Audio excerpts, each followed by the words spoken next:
जय श्री राम। दोस्तों, आपका पूनम भक्ति ज्ञान चैनल में बहुत बहुत स्वागत है। दोस्तों, आज मैं आपको 7वें अध्याय के महत्व के बारे बता रही हूँ। 7वें अध्याय में आया है, नारद जी कहने लगे, हे मिथिलापुरी का राजा, ये अद्भुत चरित्र देखकर ऋषि के आगे हाथ जोड़कर खड़ा हो गया और कहने लगा, हे महात्मा, इस धर्म को विस्तार पूर्वक सुनने की मेरी इच्छा है, जिससे ये इक्ष्वाकु वंश का राजा मोक्ष को प्राप्त हुआ। श्रुतिदेव कहने लगे कि हे राजन, तुम धन्य हो जो युवा अवस्था में ही तुमको भगवान से प्रिय धर्म के बारे इतना प्रेम है। बहुत धर्मों से संचित शुभ कर्मों के बिना प्राणी की बुद्धि भगवान की कथा आदि में नहीं लगती। इस युवा अवस्था में इतना बड़ा राज्य पाकर तुम्हारी इसी मति को देखकर मैं तुमको श्रेष्ठ वैष्णव बताता हूँ।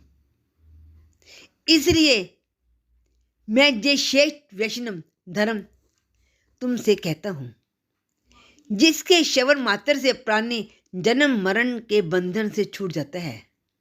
जैसे प्रत्येक मनुष्य के लिए शौच, स्नान, संध्या, तर्पण आदि नित्य नियम कर्म है, वैसे ही विशाख मास के भी कुछ कर्म है। विशाख धर्म के समान और कोई धर्म नहीं है। जो कोई इन धर्मों को नहीं करता उसको स्वर्ग प्राप्त नहीं होता।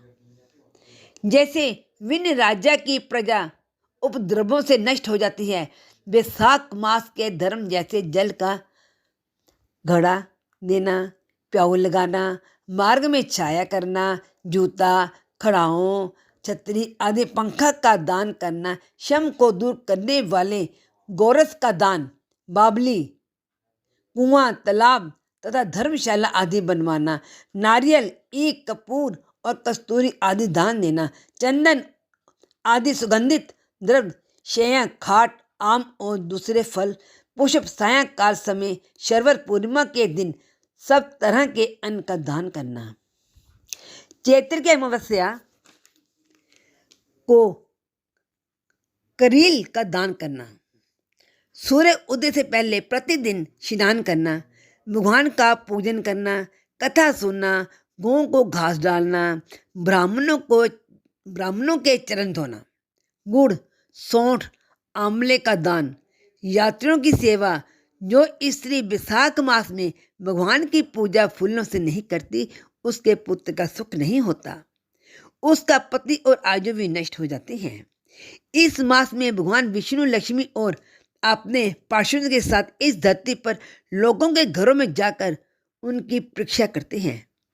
जो भी इन दिनों उनकी पूजा नहीं करता, वह रोरवादी नरक में पड़ता है और फिर 5 बार राक्षस योनि पाता है। इसलिए इस मास में अन्न व जल से भूखे मनुष्यों प्राणियों की रक्षा करें।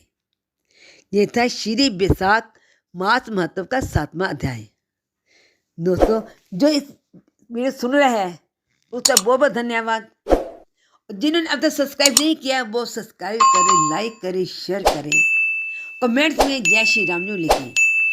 अपने बंधु को, सखा को जो शेयर करें ताकि वो भी इसका फायदा उठा सके।